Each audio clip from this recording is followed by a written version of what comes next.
ஆகாசவாணி.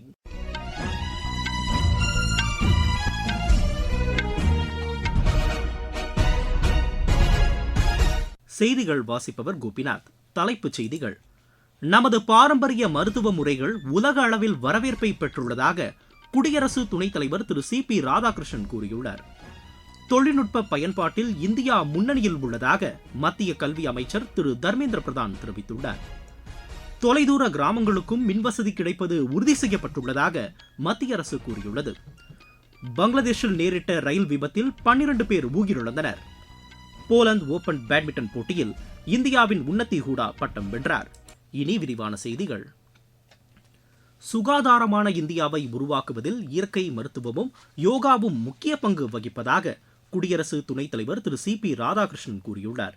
இன்று புனேயில் நிசார் கோபாச்சர் ஆசிரமத்தின் நிறுவன தின கொண்டாட்ட நிகழ்ச்சியில் கலந்து கொண்டு அவர் பேசினார்.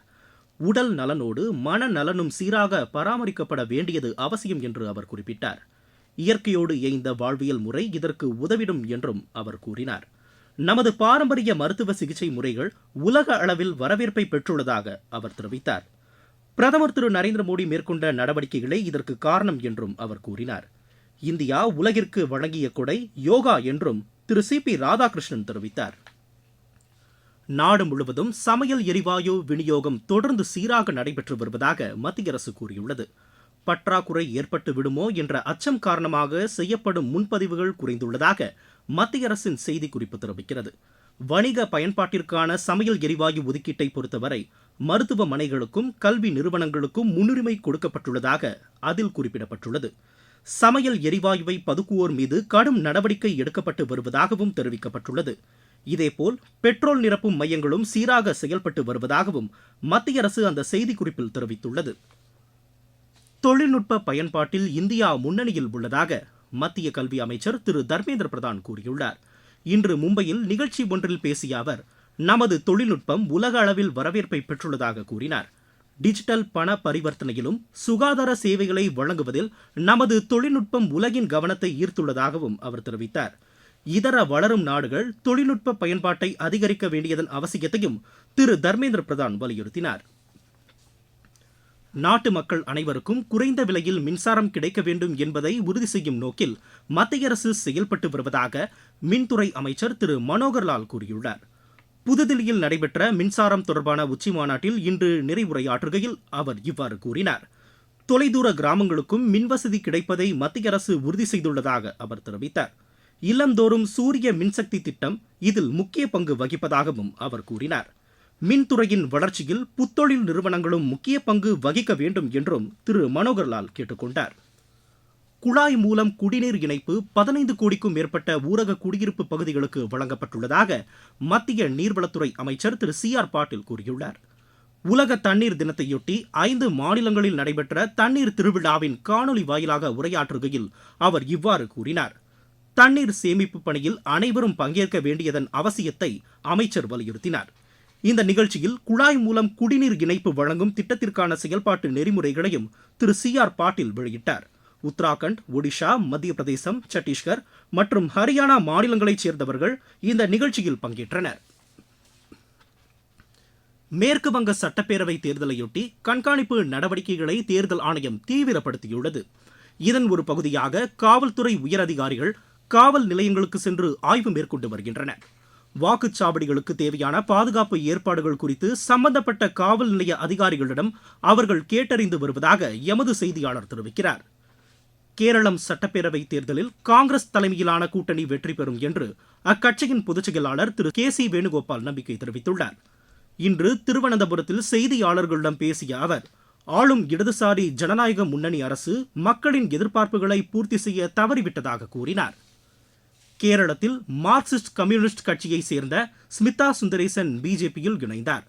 திருவனந்தபுரத்தில் மாநில தேர்தல் பொறுப்பாளர் திரு பிரகாஷ் ஜவடேகர் மற்றும் பிஜேபி மாநில தலைவர் திரு ராஜீவ் சந்திரசேகர் முன்னிலையில் அவர் இணைந்ததாக எமது செய்தியாளர் தெரிவிக்கிறார். புதுச்சேரி சட்டப்பேரவை தேர்தலுக்கான அஇஅதிமுக வேட்பாளர்கள் அறிவிக்கப்பட்டுள்ளனர்.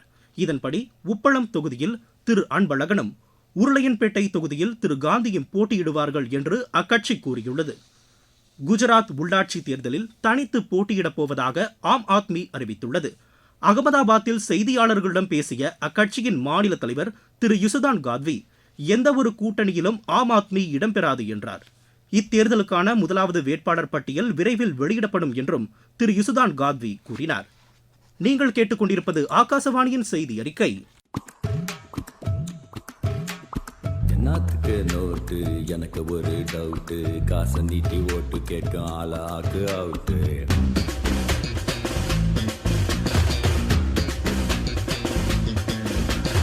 ஓட்டு நம்ம உரிமை, உணர்ந்துக்கிட்டா பெருமை, காசை வாங்கி ஓட்டு போட்டா தீந்துடுமா வறுமை.